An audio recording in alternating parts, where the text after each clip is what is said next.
अस्सलाम वालेकुम नाज़रीन, आपको गेम बीट विद हाफिज मोहम्मद इमरान में हाफिज इमरान खुश आमदीद कहता है। और आज हमारे मेहमान हैं पाकिस्तान के सबसे बड़े कलंदर, लाहौर कलंदर्स के chief executive officer Atif Rana Qalandar. अस्सलाम वालेकुम आतिफ साहब। थैंक यू इमरान, क्या हाल है आपके? खैरियत से हैं? ठीक हैं आप?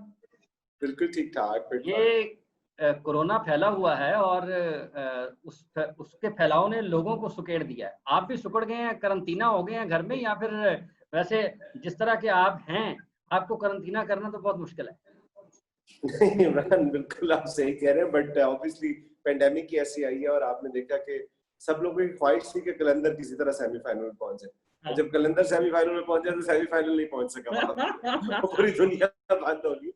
सो फिजिकली तो यस डेफिनेटली इसमें क्वारंटीन में ही है, बट जो हमारे इनिशिएटिव्स हैं, जिस तरह आपने देखा कलंदर के सिकंदर, हमने ऑनलाइन जो है वो वर्चुअल टैलेंट हंट प्रोग्राम शुरू किया था। वो 2 महीने हमारा चला, 128 प्लेयर हमने सिलेक्ट किए।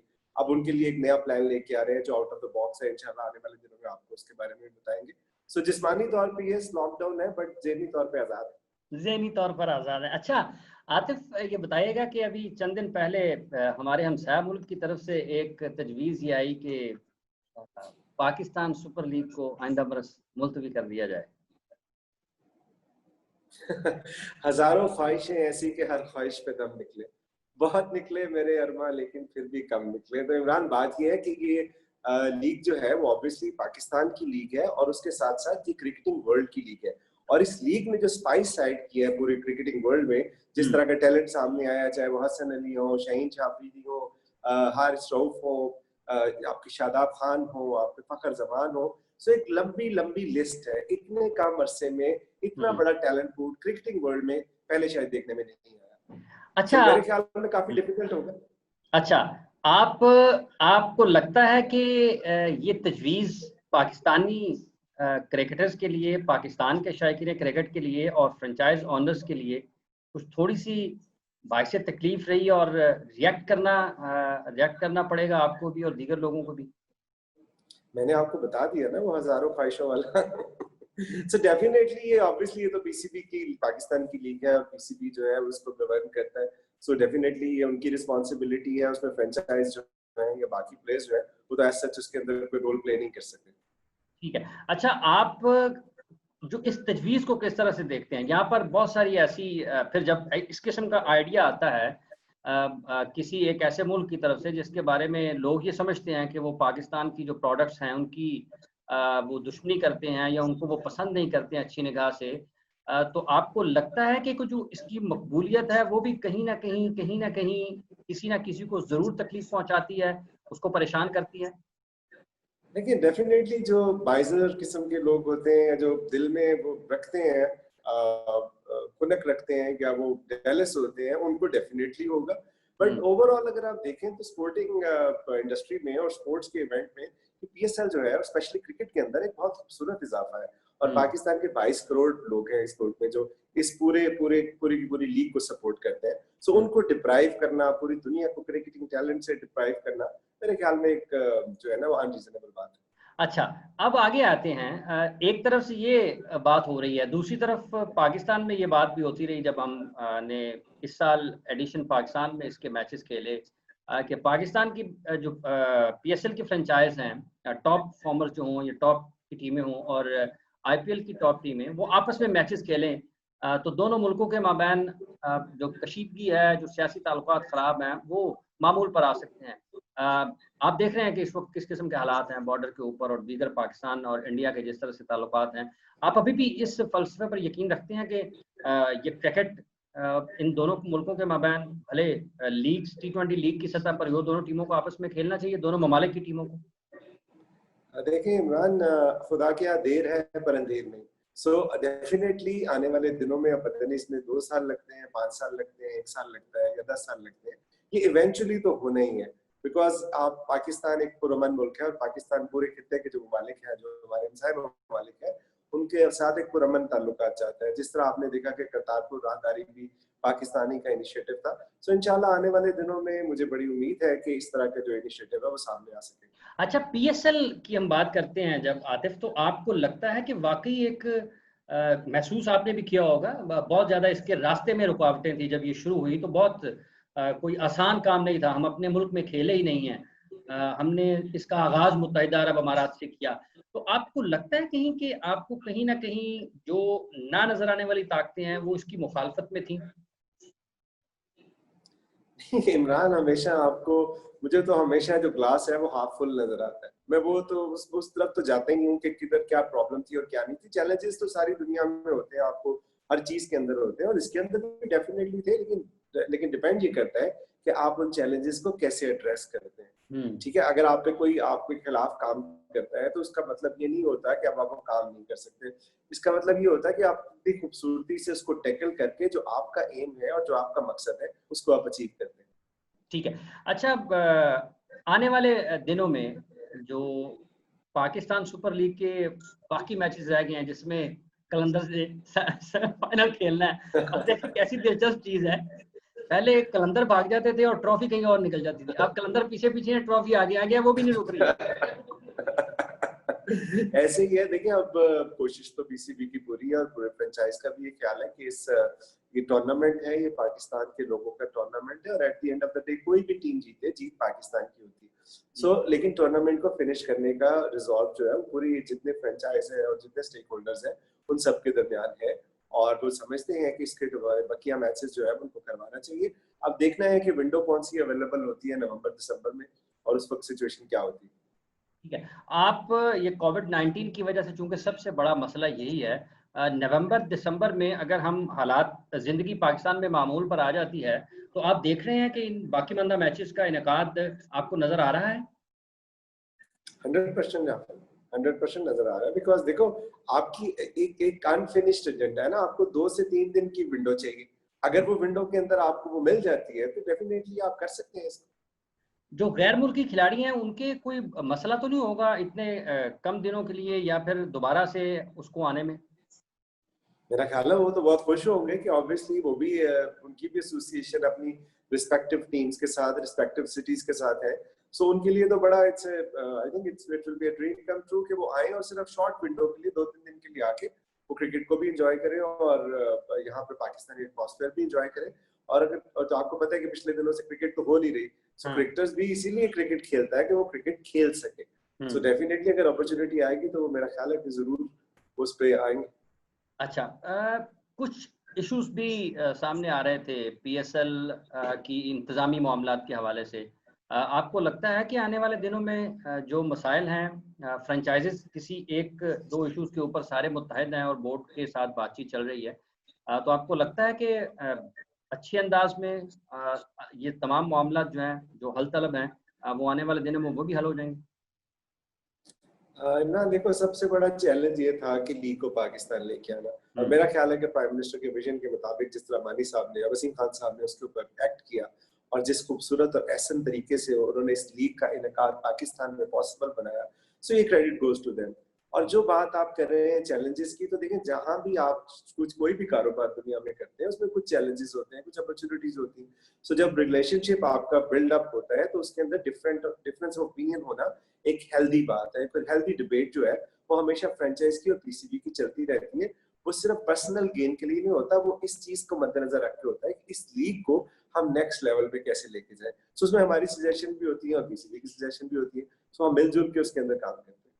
अच्छा आतिफ साहब, नवंबर की आप बात कर रहे हैं, तो नवंबर में तो गालिबन T10 भी मुत्तहिदा अरब अमारात में, आपने वहां पर भी कलंदराना झंडे लगाए हुए हैं, तो ये क्लैश तो, ये तसादुम तो नहीं दोनों का हो रहा आपस में? नहीं, मेरा ख्याल है बल्कि वो तो आप ही एक अच्छी अपॉर्चुनिटी बन जाएगी ना। अगर लेट्स सपोज अगर 18 नवंबर को वहां पे वो 18 से प्रोबेबली 28 तक है, अगर उससे पहले या उससे बाद 3-4 दिन, तो आपकी तो 3 घंटे की फ्लाइट है यूएई की। सो वो प्लेयर्स जो यहाँ पे टीम में ऑलमोस्ट सारे प्लेयर आए होते हैं, तो उन प्लेयर्स को उनका पाकिस्तान के लिए ट्रैवल करना बड़ा आसान हो जाएगा और उसी के राउंड अबाउट फिर हम अपना ड्राफ्ट भी कर सकते हैं। बड़ा अच्छा एक इवेंट जो है उसके ऊपर प्लान हो सकता है। मतलब नवंबर आपके ख्याल में फिर यूं लग रहा है जैसे कलंदरों का महीना है। कलंदरों के सारे महीने सिर्फ पहले एक महीना नहीं होता था हमारा टीम की वजह से, जब हम हार जाते थे, बाकी 11 महीने हमारे ही होते थे। अच्छा, ये अब हम जब इस एडिशन को देखते हैं जो पाकिस्तान में हुआ है, और आप किस तरह से देखते हैं कि वाकई जो पोटेंशियल था और जिस पर हम बहुत ज़्यादा बात पाकिस्तान में होती रही है, वो नज़र आया आपको और जो हमारी टीमें थी मुख्तलिफ शहरों की, उनको आपको लगा कि परस्तारों ने भरपूर तरीके से उनके पीछे खड़े रहे और इस लीग को मकबूल बनाने में और कामयाब बनाने में बड़ा अहम किरदार अदा किया? नहीं, बाकी टीमों के तो ऑब्वियसली वही लोग उसका जवाब दे सकते हैं। मैं तो सिर्फ कलंदर की मिसाल आपको दे देता हूँ। यहाँ हम 3 मैच हार चुके थे और आप टीवी पे प्रोग्राम कर रहे थे, लक पता जाएगा। और आपने मुझे वहाँ पे इनवाइट किया, आलिया रशीद भी थी, बाकी आपके गेस्ट थे। और आपने सोचा कि यार अब तो ये हारेगा, अब तो ज़ाहिर बात है, टीम तो डन एंड डस्टेड है, वो तो जीत ही नहीं सकती।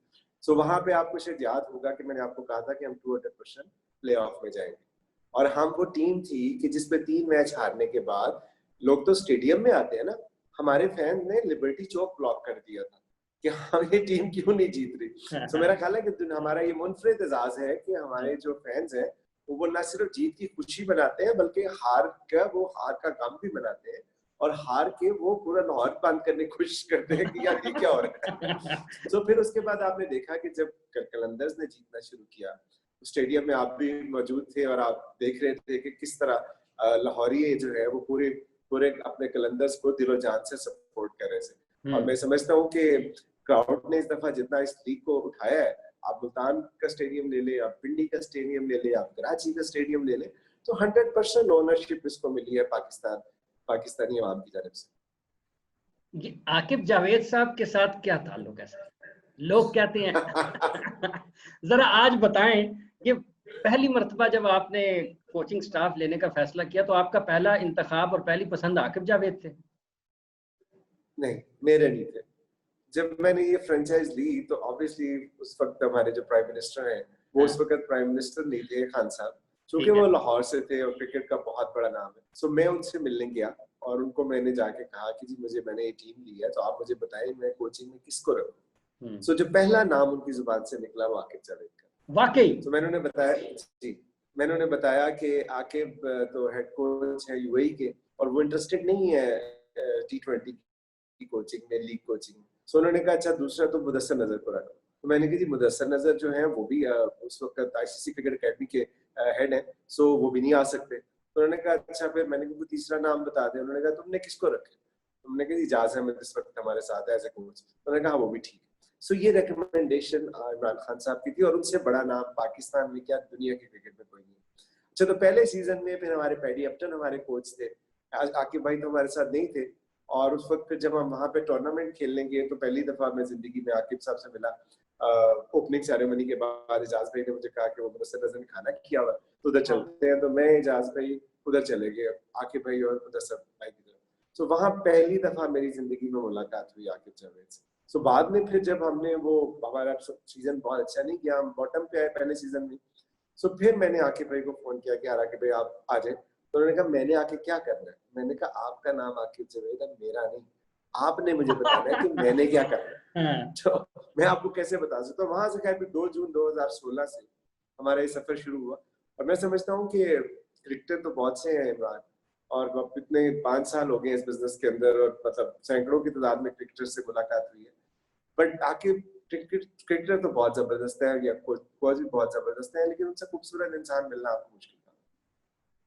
सो वो जो रिश्ता है ना, वो रिश्ता बुनियाद उसकी इस बात पे है, सच्चाई के ऊपर, कि यार आपने जो भी हमने काम करना है इस फ्रेंचाइज के लिए करना है। और मैं समझता हूँ कि अगर आकिब जावेद हमारे साथ ना होते तो कलंदर अधूरे होते। आपको किसी एक लम्हे भी ख्याल आया कि आकिब को कोचिंग से हटा देना चाहिए?